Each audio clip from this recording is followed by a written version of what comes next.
show first of all, we will be at trade. Now, maybe I'll buy. Midin or say Kweku. Na me feel Kumo. Kumase. Kumam. See a Kumasani Wukumo. Na mpasho wo ba ha beyede. Me papa ade osum eba ye no. Me hwe first phone me to US. Nti me hwe phone no. Na me tie de ekoso no. Ba me call adwuma me ba ye no na me yire ka chem say papa bia me hunu no. Ensem o woka no. Che say me kra me tibida. Na me say we fa ma me hwe wo say o ma record kakra tie. Now so we did we be 2 minutes. We suffer and was it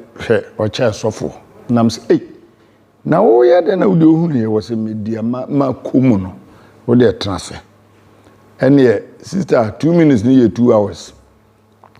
Mintiming and cut it. Na papa preaching na I cost one minti be da. We are made 50 years, abro. Na minti bibia no answer me there, dada no. Ye beto ye say o mama en sorry ye say eno ana me de be wo mu intimate ye no in fact na fe de me bi ya ye me na me say ye firi Ghana na by but by October me ye adwuma bi a me ye na wo wadi kan wo ko ana papa wakoje subo wo no ho fi say me de si say de menya kwanke ne nko betimi akọ Ghana was mate na wo ye sure na me say wo na akọ October until October 17th no ba no friend me say which is last year there be a way a long time October 2019 okay no be boss until December no na me ba na ne ne okunkun ne akasa ani ya kire say ye beba no se me so my ready me twa mu ampa ye bi hia hia ne wo ye friend say apam hona na papa o starting ansa no ba nti ya beji bibia ya beji obo ade atum ade ekotodwegu ebo asu na anije a ya nya na okunkunni ho de sister me ka mse masembe ware bibiri eno ane de metimi aka no betimi aka ba ko ya chire se tumi no a wode kyerɛkyerɛ ye ne se de niam free baby efiri baaye no ye nim ho hwe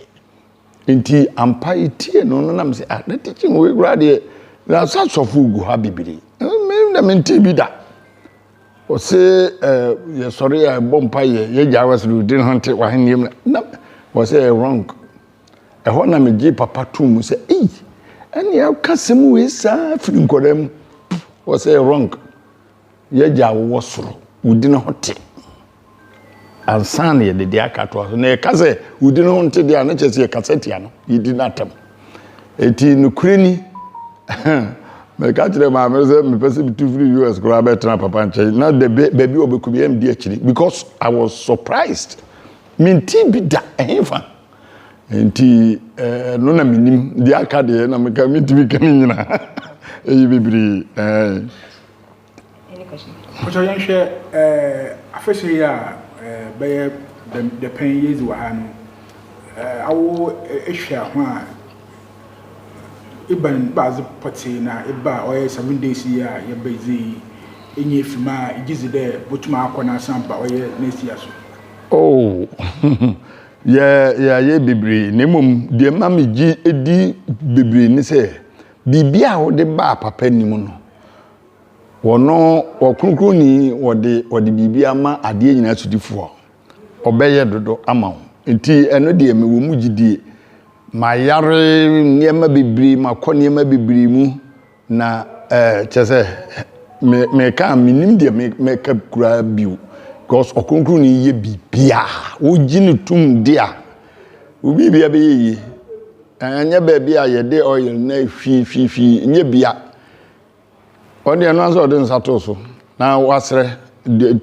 ensmo woka asmo beka no no ana eka wo unim ho hwe enso bibia be yi tumi no so yo wafano mezaya alba mezaya igitum dam megitum papa because da make say enema ni see ye no de nkuhwehwe gu fom wo ba bi amete no na me say sese kura me hu de me mfa chese ma dwen no me say maame udidi kan afrem na me hu so aduru na wo call Messiah so ahu no nti wo be ka kire so me sese de ka se enko oso aheme mu wadi ka agya me nanso wo boa meto maba beje me de ne ye nyina na ye beko nti me gi bibie di bibia me hu no wo phone so na nsem no eno ane so Messiah no ka say or the government ebam no beboa ne ye na said e be ye discover on mine o baby can farm de wo beka bia yes sir said you go school yes sir u teacher ni what said de kura usuro no na Messiah de me kura de minim de ya menka ensem no eye bibri